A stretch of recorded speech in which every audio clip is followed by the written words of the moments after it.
ಹಾಗೂ ಬಿಳಕೆರೆ ಗ್ರಾಮದ ಎಲ್ಲ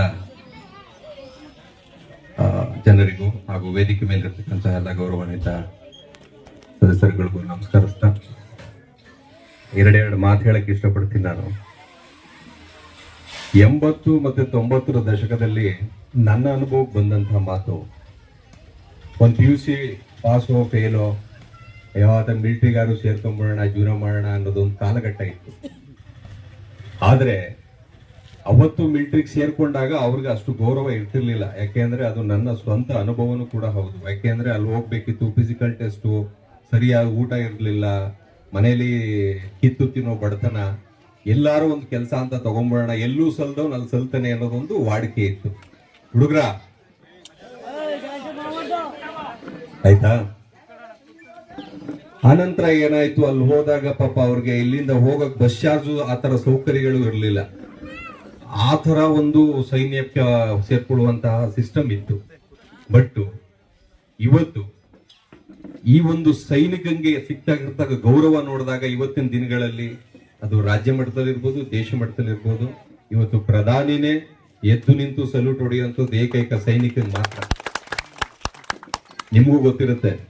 ಆಮೇಲೆ ಈ ಒಂದು ಸಂದರ್ಭದಲ್ಲಿ ವಿಶ್ವನಾಥ್ ಅವ್ರಿಗೆ ಮಾತ್ರ ಅಲ್ಲ ಅಭಿನಂದನೆ ಸಲ್ಲಿಸಬೇಕಾಗಿರೋದು, ಅವ್ರ ಕುಟುಂಬ. ನಿಮ್ಗೆ ಮದುವೆ ಆಗಿದೆಯಲ್ವ ಸರ್?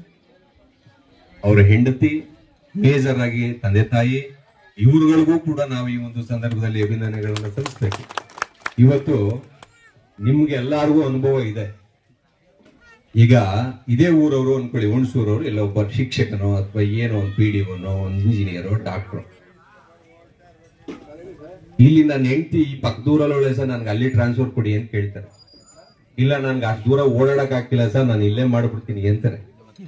ಇವತ್ತು ವ್ಯವಸ್ಥೆಗಳು ನೋಡಿ, ಇಲ್ಲಿ 10 ಕಿಲೋಮೀಟರ್ ದೂರದಲ್ಲಿ ಹೆಂಡತಿ ನೋಡಕ್ಕೆ ನಾನು ಅದೇ ಊರು ಟ್ರಾನ್ಸ್ಫರ್ ತಗೋತೀನಿ ಅಂತ ವ್ಯವಸ್ಥೆಯಲ್ಲಿ ಸಾವಿರಾರು ಕಿಲೋಮೀಟರ್ ಹೆಂಡತಿ, ಅಪ್ಪ, ಅಮ್ಮ, ಒಳಪುಟ್ಟು ಬೆಳೆದಂತ ಸ್ನೇಹಿತರು, ಸಂಬಂಧಿಕರು, ನಿನಗೆ ಕಮ್ಯುನಿಕೇಶನ್ಸ್ ಇರಲ್ಲ, ಯಾವ್ದೋ ಒಂದ್ ಕಡೆ ಹೋಗ್ತೀಯಾ, ಟ್ರಾನ್ಸ್ಫರ್ ಇಲ್ಲ, ಯಾವುದೇ ಶಿಫಾರಸ್ ಇಲ್ಲ, ಅಂತವು ನಿಜವಾಗಿ ಕೆಲಸ ಮಾಡ್ಕೊಂಡು ಬಂದಂತ ವಿಶ್ವನಾಥ್ ಅವ್ರನ್ನ ನಾವು ಇವತ್ತು ಗೌರವಿಸೋದಲ್ಲ, ಅವ್ರು ಇರೋವರೆಗೂ ಗೌರವಿಸ್ಕೊಂಡು ಹೋಗುವಂತ ಕೆಲಸವನ್ನ ಬಿಳಗೆರೆ ಗ್ರಾಮಸ್ಥರಾಗ್ಲಿ, ತಾಲೂಕಾಗ್ಲಿ, ಆಡಳಿತ ಮಂಡಳಾಗ್ಲಿ ಮಾಡ್ಬೇಕು.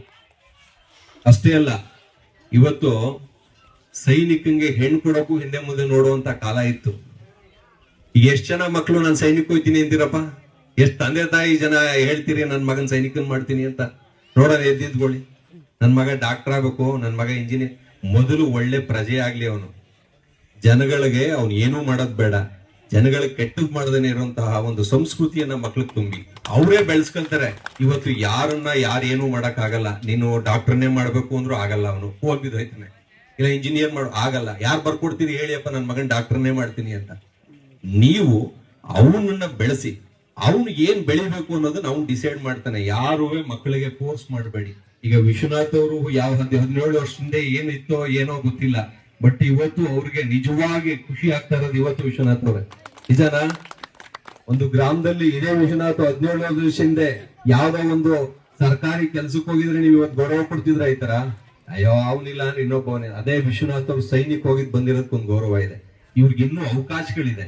ಈಗ ಹೇಳಿದ್ರು ವೆಂಕಟೇಶ್ ಅವರು SI ಆಗ್ಬೋದು, ಕಮಿಷನರು ಆಗ್ಬೋದು, ಏನ್ ಬೇಕಾದ್ರೂ ಆಗ್ಬೋದು. ಅವ್ರಿಗೆ ಅವಕಾಶ ಇದೆ, ಅವ್ರು ಉಪಯೋಗಿಸ್ಕೋಬೇಕು ಅದನ್ನ. ಇಲ್ಲ, ಯಾಕೆಂದ್ರೆ ಸೈನ್ಯ ಅನ್ನೋದು ನಮ್ಗೆ ಅತಿ ಹೆಚ್ಚು ಡಿಸಿಪ್ಲಿನ್ ಕಲಿಸ್ಕೊಡುವಂಥದ್ದು ಸೈನ್ಯದಲ್ಲಿ. ಆ ಸೈನ್ಯದಲ್ಲಿ ಕಲ್ತಿರ್ತಕ್ಕಂತಹ ಕೆಲವೊಂದು ವಿಚಾರಗಳನ್ನ ಇಲ್ಲಿನ ಯುವಕರುಗಳಿಗೆ ನೀವು ದಯವಿಟ್ಟು ಆ ಕೆಲಸವನ್ನ ಮಾಡಿ. ಯಾಕೆಂದ್ರೆ ಇವತ್ತು ಅಪ್ಪ ಅಮ್ಮನ ಮಾತು ಕೇಳಲ್ಲ ಮಕ್ಕಳುಗಳು, ಜೊತೆಲಿರೋ ಸ್ನೇಹಿತರ ಮಾತನ್ನೇ ಕೇಳೋದು. ಯಾಕೆಂದ್ರೆ ಸ್ನೇಹಿತರಿಂದ ಜಾಸ್ತಿ ಇನ್ಫ್ಲೂಯೆನ್ಸ್ ಆಗೋದು. ನಿಮ್ಮ ಸ್ನೇಹಿತರಿಗೂ ಕೂಡ ಅಥವಾ ನಿಮ್ಮ ಸ್ನೇಹಿತರ ಮಕ್ಕಳನ್ನು ಕೂಡ ನೀವು ಇನ್ಫ್ಲೂಯೆನ್ಸ್ ಮಾಡಿ, ಅವ್ರನ್ನು ಏನಾದ್ರೂ ಒಂದು ಒಳ್ಳೆಯ ಸ್ಥಿತಿಗೆ ತರ್ತಕ್ಕಂತಹ ಕೆಲಸ ನಿಮ್ಮಿಂದಲೇ ಶುರುವಾಗ್ಲಿ.